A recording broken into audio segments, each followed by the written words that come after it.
Ok. Bueno, entonces vamos a empezar. Vamos a hablar el día de hoy sobre activación de los linfocitos. Entonces, recordemos que para que se dé una activación de linfocitos, primero debe existir un reconocimiento de un antígeno. Este reconocimiento de antígeno va a ser a través de los receptores tanto de las células B como de los linfocitos T. Obviamente esto lo que va a provocar la interacción con estos receptores y este antígeno es producir una señal, la cual debe ser transmitida al interior de la célula y generar una respuesta. Obviamente se conoce que este proceso de traducir todos estos eventos moleculares y producir reconocimiento de antígenos y por lo tanto una respuesta inmunológica se conoce como una transducción de señales. Para esto, pues obviamente también tiene que existir una transducción de la señal a través de ciertas proteínas como las ITAMs y las proteínas tirosinquinasas.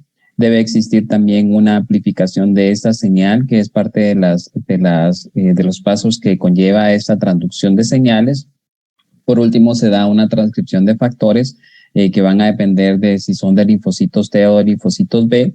Y por último, esto va a producir una respuesta que en el caso de las células B va a producir una secreción de inmunoglobulinas y en el caso de los linfocitos T va a producir liberación de citoquinas, entre otras sustancias que van a favorecer a la respuesta inmunológica. Deben de existir, por lo tanto, moléculas intracelulares que actúan como segundos mensajeros que van a amplificar la señal, ya que los receptores, tanto B como T, como tal, no pueden tener la capacidad de poder amplificar esta señal y necesitan de otras moléculas o de otras sustancias para que se pueda dar esta amplificación de la señal. Obviamente debe existir, por lo tanto, esta transcripción, lo que va a generar nuevos genes que van a conducir a especificar funciones en la célula, también como por ejemplo proliferación, división y diferenciación tanto de los linfocitos T como de los linfocitos B. Y como les acabo de mencionar, pues obviamente el poder producir inmunoglobulinas en el caso de los linfocitos B y liberación de ciertas citoquinas en el caso de los linfocitos T. Bueno, para empezar esto, pues obviamente para que se dé una respuesta a los linfocitos, primero debe existir la interacción del antígeno con los receptores. Sabemos de que los receptores de los antígenos, tanto para las células B como las células T, son parte de complejos de proteínas que ya los hemos visto, ya lo hemos repasado y que usualmente se encuentran en las superficies tanto de las células B como de las células T. Recordemos de que a diferencia de las células T, las células B sí pueden producir anticuerpos que pueden ser secretados y que pueden ser liberados para que circulen en el torrente sanguíneo. En el caso de los linfocitos T solo existen receptores que se van a expresar en la membrana.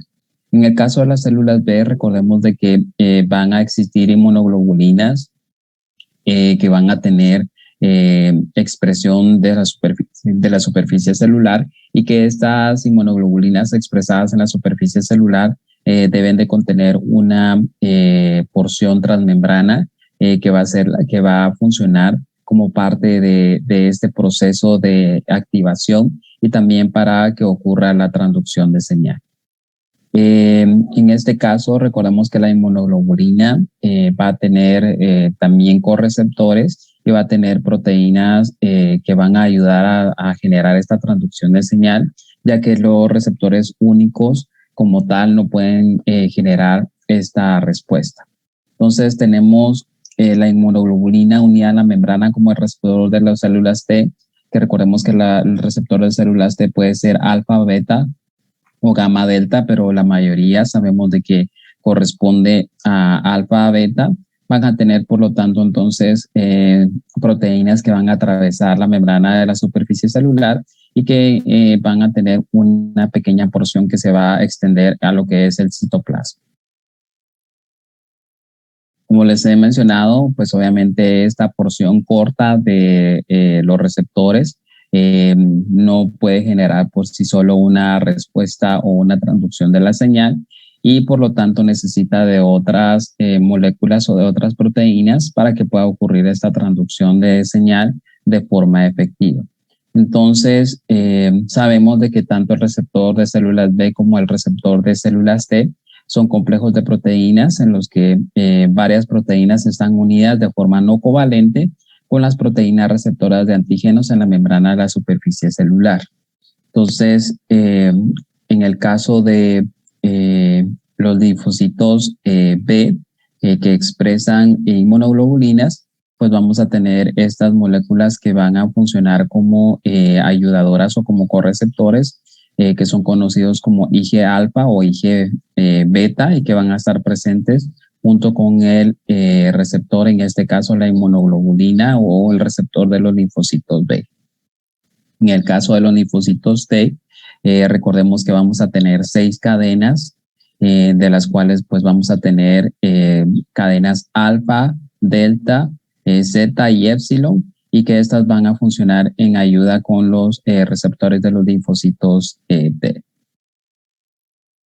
Entonces, como les acabo de mencionar, el receptor de las células B es un complejo y va a tener 2 proteínas, la Ig alfa o la Ig beta. Sin embargo, estos van a estar unidos por un puente o un enlace disulfuro.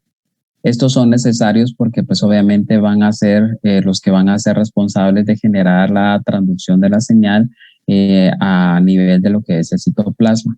Y pues obviamente estas son las que van a favorecer a que se dé, por lo tanto, la primera interacción o la primera respuesta cuando se une el antígeno específicamente al receptor, en este caso del linfocito B. Es muy importante dentro de estas proteínas existen lo que se llaman motivos de activación basados en inmunoreceptor o tirosina, que son los famosos ITAM.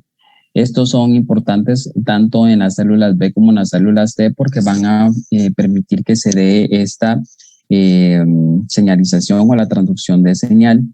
Entonces, las secuencias de ITAM contienen aminoácidos tirosina que se van a fosforilar por proteínas de tirosina quinasa, específicamente las PTK, durante la activación celular.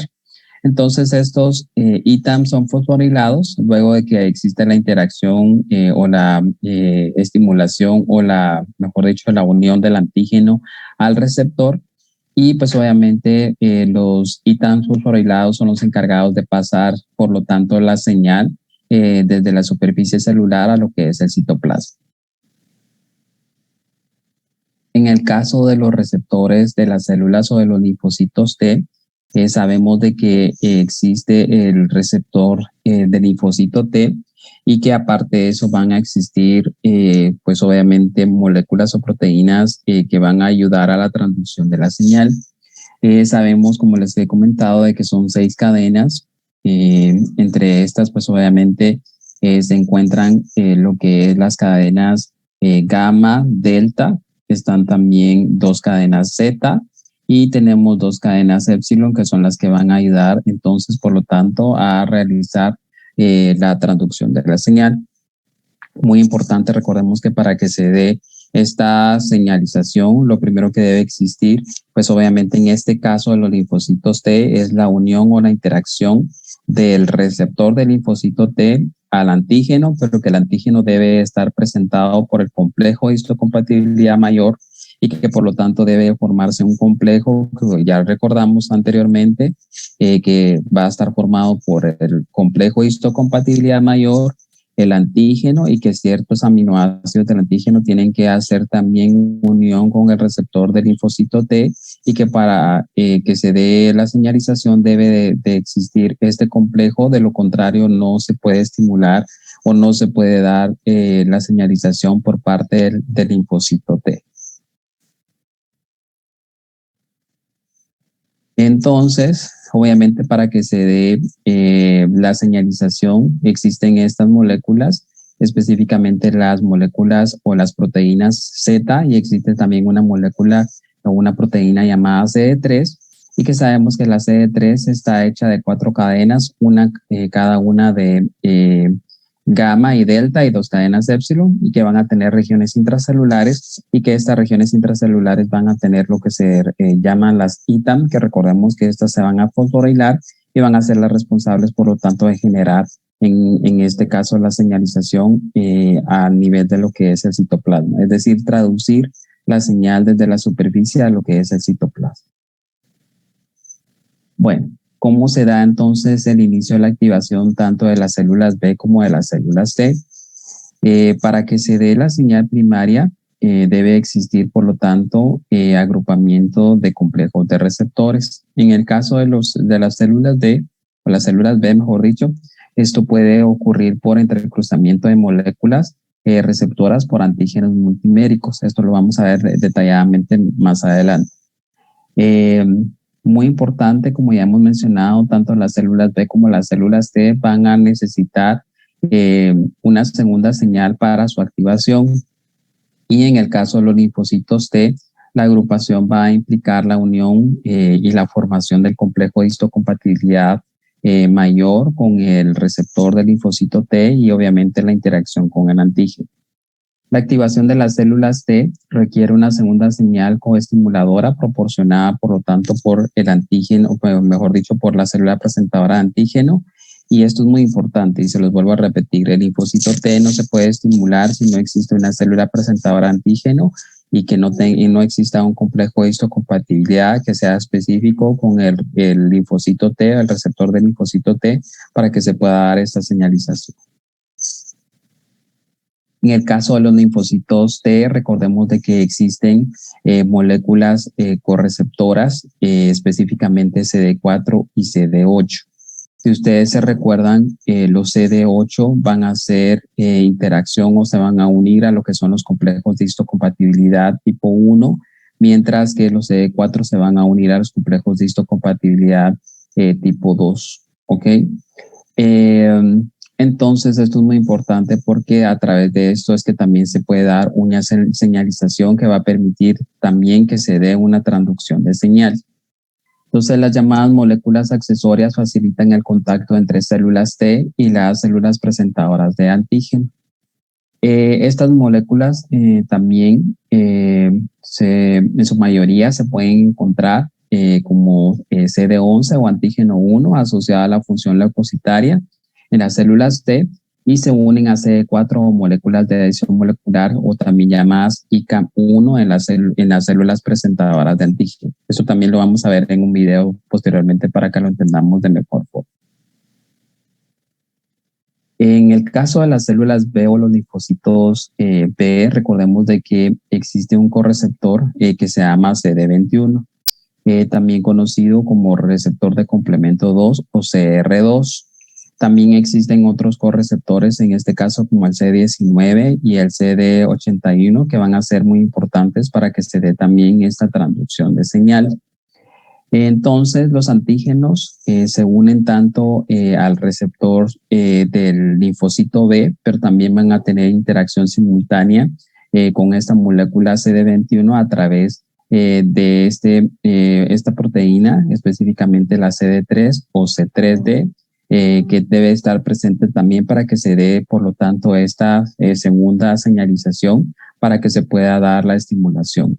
Esto pues entonces permite que se agrupen los receptores CD19, CD81 y se entrecrucen con el receptor del linfocito B y por lo tanto se pueda entonces generar la fosforilación también de lo que es la porción intracelular del CD19, lo cual va a provocar entonces que también se dé la señalización dentro de la célula o intracelular. Bueno, en cuanto a las moléculas correceptoras en la activación de células B, también entendemos de que la fosforilación, por lo tanto, por ejemplo, de CD19 a través de las PTK, van a permitir de que se aumente la concentración de moléculas de señalización alrededor de lo que son los receptores de los linfocitos B. Y esto lo que va a permitir entonces es que se dé una mejor señalización intracelular o que se dé, por lo tanto, una amplificación celular. ¿Qué pasa con las moléculas correceptoras en la activación de los linfocitos T? Pues como les vuelvo a repetir, en cuanto a los linfocitos T tenemos lo que son los CD4 y los CD8. Como ya les he mencionado, los CD4 se unen a lo que son complejos de histocompatibilidad clase 2 y los CD8 se unen a lo que son los complejos de histocompatibilidad clase 1. En este caso, existe una porción que se llama LSK, que es una tirosina quinasa, y la cual está asociada al dominio citoplasmático, es decir, la porción citoplasmática tanto de CD4 o CD8. Y pues obviamente acá también esta sufre fosforilación para que entonces se dé también, por lo tanto, una señalización o la segunda señalización que debe existir para el estímulo o la transducción de señal. Entonces, lo que ocurre en este caso es de que va a ocurrir, por lo tanto, la segunda señalización y como les vuelvo a repetir, esta fosforilación de esta porción va a permitir que se dé, por lo tanto, entonces la transducción de señal. La ventaja que tienen los linfocitos T es que el existir correceptores CD4 y CD8 y que esto permita diferenciar si se va a unir a complejos de histocompatibilidad tipo 1 o clase 2, va a permitir que sean necesarios un número de complejos o número de receptores mucho menor que en el caso de los linfocitos B, lo cual va a permitir que entonces no haya tanta producción o haya tanta transducción de proteínas o generación de proteínas a diferencia de los linfocitos B. ¿Qué pasa con los eventos de señalización? Entonces acá sabemos de que las moléculas intracelulares, principalmente las PTK, son las que van a permitir que exista fosforilación y las proteínas tirosina fosfatasas, entonces forman vínculos de activación y por lo tanto van a amplificar y transmitir la señal. Esto usualmente ocurre a los pocos segundos de que se da el entrecruzamiento de los receptores de linfocitos B junto con los otros correceptores existentes en la superficie que tienen dominio citoplasmático. Entonces las enzimas PTK y las PTP lo que hacen es que fosforilan, por lo tanto la citan en la parte citoplasmática de estas mismas. Entonces, la fosforilación de estos receptores va a atraer otras moléculas de señalización a lo que es la parte citoplasmática. En el caso de las células B, la molécula que va a estar encargada va a ser, como ya mencionamos, la PTK, conocida como SIC, que se une entonces a las secuencias de ITAM fosforiladas. En el caso de lo que es el linfocito B, va a ser específicamente en la porción IgA-alfa o IgB, que tiene estas famosas ITAM y que va a favorecer entonces, por lo tanto, la fosforilación. En el caso, por ejemplo, de los linfocitos T, debe ocurrir, por lo tanto, agrupamiento de lo que es el receptor del linfocito T, obviamente la presencia de correceptores como CD3, CD4 y CD8. Y en este caso también va a funcionar, por lo tanto, una PTK, que en este caso va a fosforilar las citan presentes en la porción por lo tanto, de la CD4, CD3 y de las porciones o de las cadenas Z de los correceptores existentes en la porción citoplasmática de estas proteínas. Entonces, por lo tanto, la LSK va a fosforilar estas ITAM y va a favorecer que se dé una segunda señalización o que se dé la transducción de señal a nivel citoplasmático. Esto pues obviamente va a traer como parte del proceso una PTK, específicamente la SAP70, que es exclusivo de lo que son los linfocitos T y las células natural killers o las NK. En este caso, la SAP70 se va a unir específicamente a los ITAM de las cadenas Epsilon y pues se ha mencionado que más de una molécula SAP70 se puede unir a estas cadenas Z debido a que existen múltiples ITAM por cadena, específicamente a nivel de lo que son las cadenas Z. Entonces, estas LSK van a fosforilar la SAP70 La fosforilación activa la actividad, por lo tanto, de la SAP70, y una vez que se activa un número importante de SIC o SAP70 en el caso de SIC de células B o de SAP70 en el caso de los linfocitos T, va a permitir que se dé una transmisión desde la membrana y se amplifique la activación o se amplifique la señal que se está dando a nivel citoplasmático.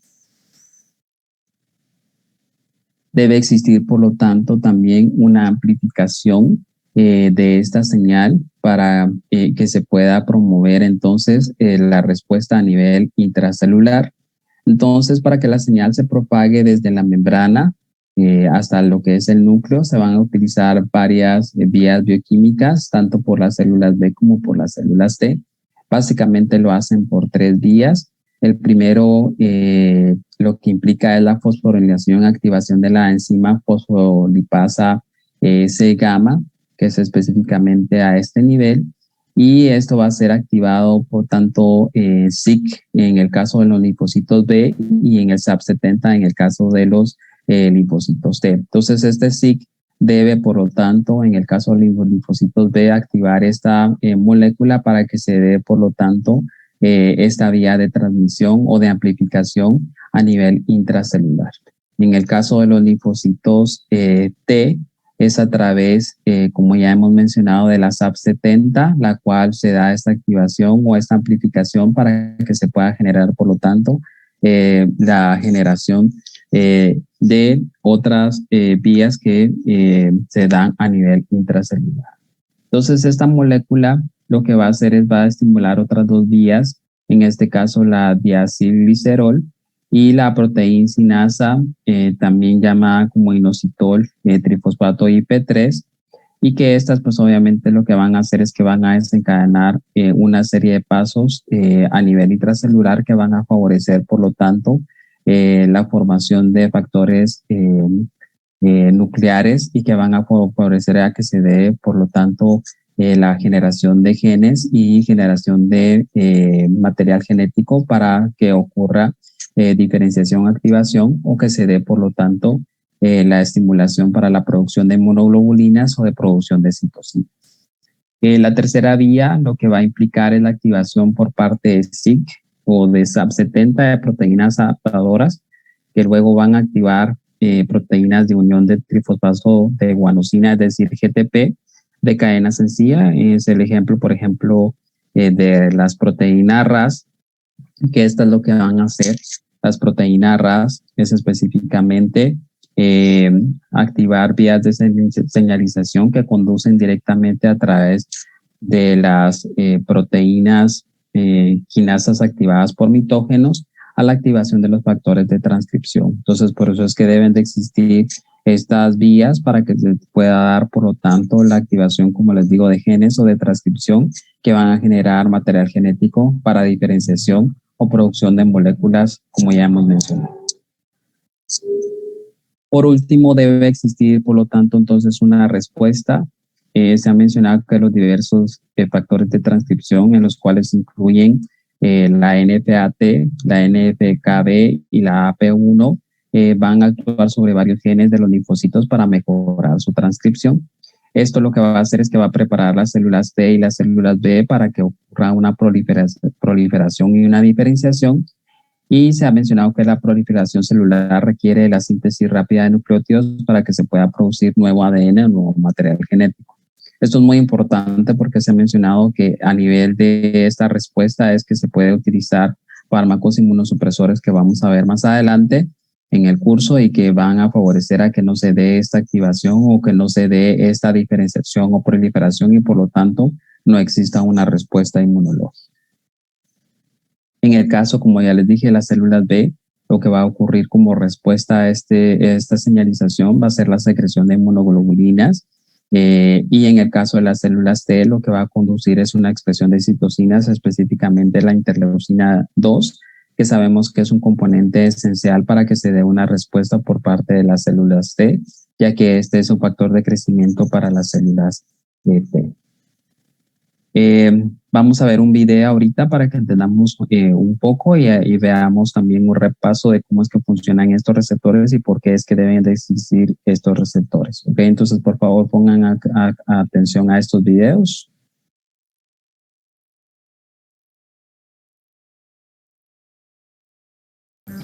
En esta inmunopíldora seguimos con el receptor de antígeno del linfocito T y nos vamos a centrar en cuáles son las moléculas correceptoras que tienen estas células y otras moléculas accesorias que intervienen en la interacción entre el linfocito T y las presentadoras de antígeno. Os recuerdo que estamos viendo una situación muy especial porque los linfocitos B sí que pueden reconocer el antígeno nativo tal como está en la naturaleza, pero los T no, necesitan una molécula y una célula presentadora. Las moléculas las veremos en posteriores píldoras, son las moléculas HLA y ya hemos visto en píldoras anteriores cuál es la estructura del receptor de la célula T, pero estamos viendo esta interacción.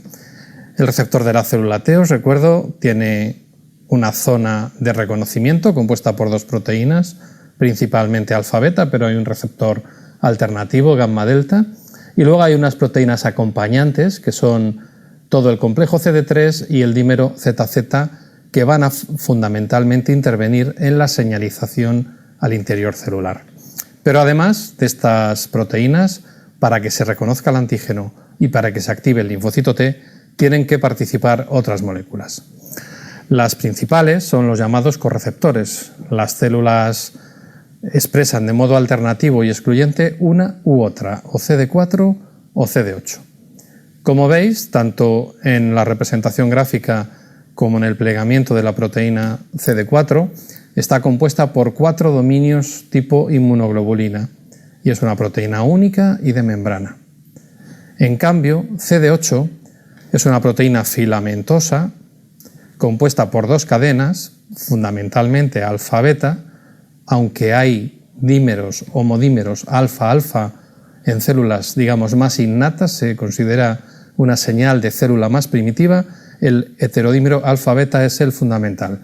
En la representación espacial de la proteína lo que estáis viendo son la representación de los dominios más externos globulares tipo inmunoglobulina. No están representados las porciones más filamentosas de las proteínas. Y como veis, entre las 2 cadenas hay un puente disulfuro de estabilización. Estos correceptores interactúan con las proteínas HLA, no con cualquier zona, sino con zonas constantes. En las imágenes de arriba tenéis la interacción entre CD4 y la proteína HLA de clase 2, que se produce justo entre el dominio llamado D1, el más externo, de CD4, y el dominio beta 2, la cadena beta, dominio beta 2, de las proteínas HLA de clase 2. ¿Esto qué significa? Que las células que expresen CD4 solo pueden interaccionar con las células que expresen HLA de clase 2. Y esto marca claramente que los linfocitos CD4 interactúan con células presentadoras de antígeno profesionales. Os recuerdo, 3 tipos: monocitos macrófagos, células dendríticas, linfocitos B. Alternativamente, tenemos a la derecha la interacción entre CD8 y las proteínas HLA de clase 1, que se produce a nivel de los dominios globulares de CD8 con el dominio alfa-3 de la proteína HLA de clase 1. Lo vemos tanto en el esquema como en la representación tridimensional.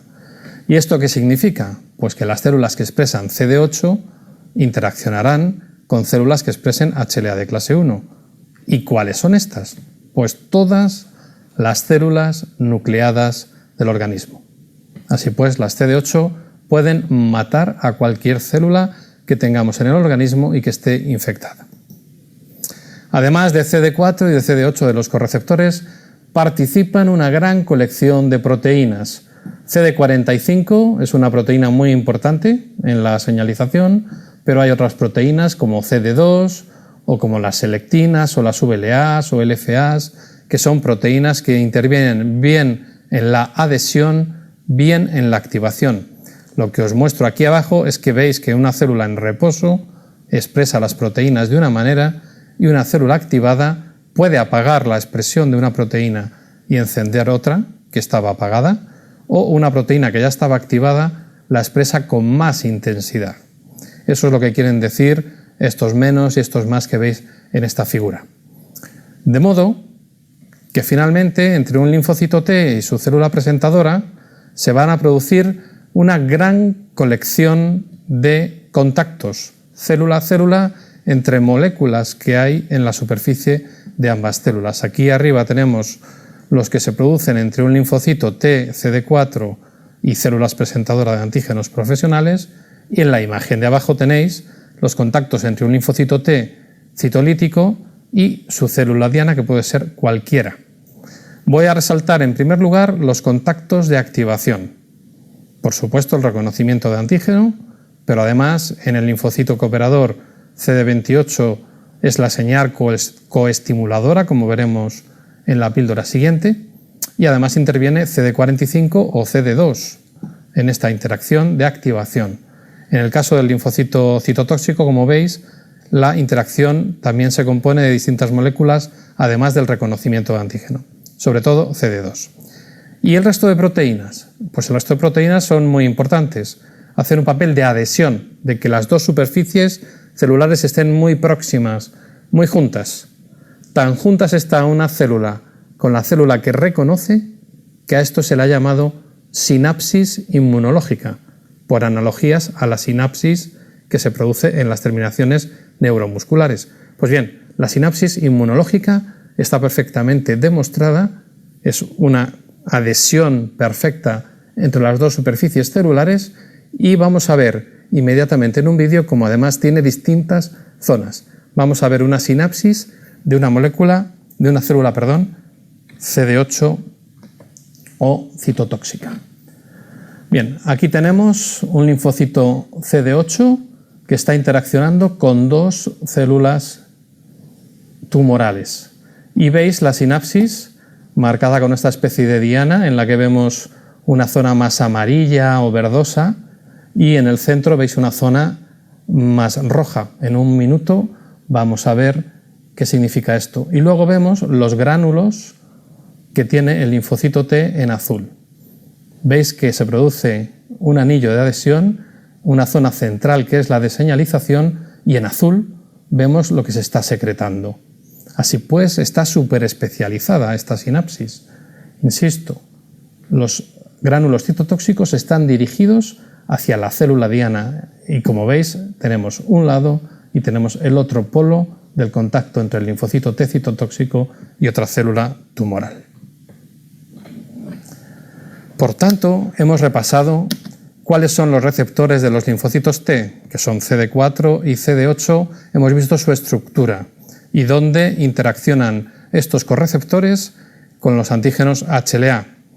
Hemos visto otras moléculas accesorias en la interfase entre las células T y las células presentadoras de antígeno. Y por último, hemos estudiado la sinapsis inmunológica entre linfocitos T y células presentadoras.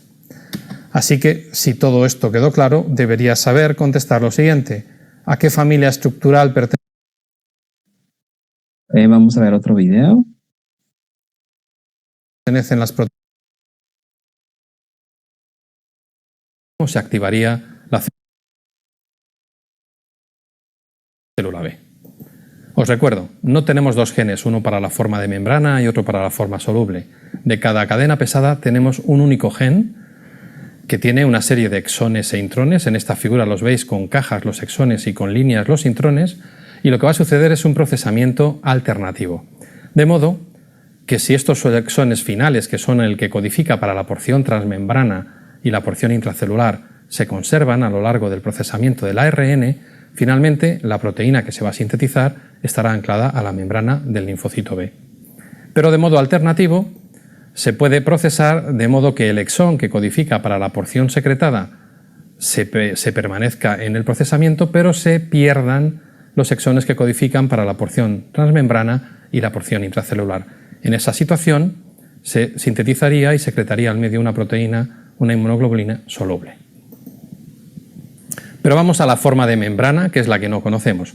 Aquí tenéis la forma de membrana, con sus cadenas pesadas en rojo, sus cadenas ligeras en negro, y con los dominios tipo inmunoglobulina con este plegamiento unido por un enlace disulfuro. Os recuerdo que hay enlaces disulfuro también entre las dos cadenas pesadas y entre cada pareja pesada-ligera. Esta proteína, a todas luces, es una proteína inútil desde el punto de vista de la activación. Como veis, apenas tiene aminoácidos en el citoplasma. Esto le hace una proteína que no va a ser capaz de señalizar a la célula que tiene que activarse. De modo que cuando la inmunoglobulina está en membrana, se tiene que acompañar de dos complejos, dos heterodímeros que se llaman CD79. Como veis, cada CD79 consta de dos cadenas que son de la familia de las inmunoglobulinas, tienen el mismo plegamiento y están unidos entre sí por un puente disulfuro, este heterodímero, pero además la importancia es que tienen una larga cola citoplásmica. En esta cola citoplásmica hay unas cajas dibujadas, como veis, que se llaman ITAM. ¿Qué significa ITAM? Esto viene del inglés, pero son Immunotyrosin Activation Motifs, motivos de activación de inmunotirosinas. Y si nos vamos a la secuencia a ver el detalle de estos ITAMs, pues veréis que tienen una tirosina en algún punto de la secuencia intracelular, que la tenemos aquí en esta caja azul. Previo a esa tirosina hay cualquier aminoácido y en la posición anterior tiene que haber o bien una valina o bien una isoleucina, lo tenemos en esta caja rosa. Y posterior a la tirosina hay dos aminoácidos cualesquiera y a continuación siempre una leucina. Por lo tanto, para que un motivo sea fosforilable y activable de la proteína, no vale cualquier tirosina en cualquier posición. Insisto, tiene que ser este motivo que se denomina ITAM, inmunotirosinas activables. Bien, el receptor reconocería el antígeno. Es como si yo tuviera los brazos de frente. ¿Cómo se enteraría CD79 de que tiene que activar la célula? Pues porque al reconocer el antígeno haría un cambio conformacional y ese cambio sería detectado por las proteínas adyacentes. Aquí tenemos un recordatorio de cómo es la estructura del receptor con las proteínas de activación y deciros que además el linfocito B tiene un correceptor, que lo integran tres proteínas no asociadas, CD19, CD21 y CD81. Este correceptor va a darle al linfocito B una segunda señal de activación. Aunque no es la única situación en la que un linfocito B se puede activar, se activaría por interacción con proteínas de complemento a través de CD21. ¿Cómo sucedería la activación de linfocitos B? Pues tiene que haber una primera interacción del receptor de la célula B con el antígeno, esto da la primera señal, y una segunda señal, bien recibida a través del correceptor complemento o bien recibida desde un linfocito T cooperador mediante citocinas solubles. Vamos a ver en detalle el proceso, cómo se va a producir este reconocimiento de un receptor de la célula B y el antígeno. Tanto María como yo vamos a ser BCRs y un BCR tiene, como os he dicho, dos puntos de reconocimiento del antígeno. Un antígeno, como el que está mostrando María, tiene distintos puntos de unión del receptor. Es un patógeno con múltiples sitios antigénicos. Pero este reconocimiento que está haciendo ella es un BCR con el antígeno, no da una señal completa. Para que la señal sea completa tiene que haber al menos dos BCRs implicados. En ese caso, estaríamos reconociendo el antígeno, yo soy un BCR y mi brazo une el patógeno, une el brazo de María, que es el otro BCR, se produce este puente físico. Esto se denomina entrecruzamiento de receptores y es la primera señal necesaria para que se active el linfocito B. La segunda señal se recibiría por una citocina y esto iniciaría un proceso de fosfo, es decir, grupos fosfatos que se añaden y se quitan de las proteínas. Esta activación fosfo concluiría con la activación de la fosfolipasa C. La fosfolipasa C reconoce fosfolípidos de membrana y los digiere en diacilglicerol y en inositol trifosfato. Vamos a seguir las rutas de los dos. El diacilglicerol es un activador directo de la proteína quinasa C. Lo dejamos ahí. Pero el otro mediador, el inositol trifosfato, se une a canales que van a abrir la entrada del calcio, tanto desde el exterior como desde el retículo, al citoplasma. Va a aumentar el calcio citoplasmático. La presencia de calcio citoplasmático activa una colección de enzimas, como la calcineurina. Y ahora ya con la calcineurina activada, que es la consecuencia del inositol trifosfato, y la PKC activada, que es la consecuencia del diacilglicerol, se inicia una segunda ronda fosfo de fosfo, fosforilación de proteínas, que concluye con la activación de los llamados factores nucleares de transcripción, proteínas que una vez activadas se van a traslocar al núcleo, van a entrar al núcleo de la célula, se van a unir a promotores de determinados genes y van a inducir y activar la transcripción de genes. De modo que se van a producir de modo masivo inmunoglobulinas en el caso de un linfocito B. Pues bien, ¿funcionan así todos los linfocitos B? No. A estos linfocitos B que dependen de una señal T los llamamos T dependientes y son la inmensa mayoría, el 95%. Hay un pequeño grupo de linfocitos B que no necesitan la participación de un linfocito T y se les llama T independientes. El propio antígeno es capaz de dar la segunda señal de activación y eso es cuando este antígeno tiene lipopolisacárido o dextranos, hacen que la célula B reciba las dos señales sin mediar ningún linfocito T. En resumen, en esta inmunopíldora hemos visto las formas de presentación de inmunoglobulinas en la naturaleza. ¿Cuál es la estructura de la forma expresada en membrana de la inmunoglobulina o BCR? ¿Qué proteínas señalizadoras acompañan a la inmunoglobulina en este BCR? ¿A qué llamamos complejo correceptor? Y una vez conocidos todos los receptores, ¿cómo se produce la activación y transducción de señales del linfocito B?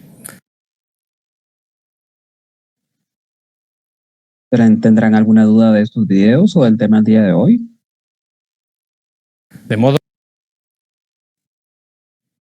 Doctor, yo solo quisiera hablarle al final de la clase sobre el artículo. Ok, está bien, María José.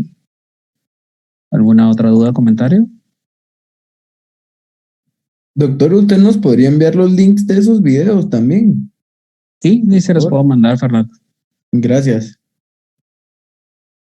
¿Alguna otra duda?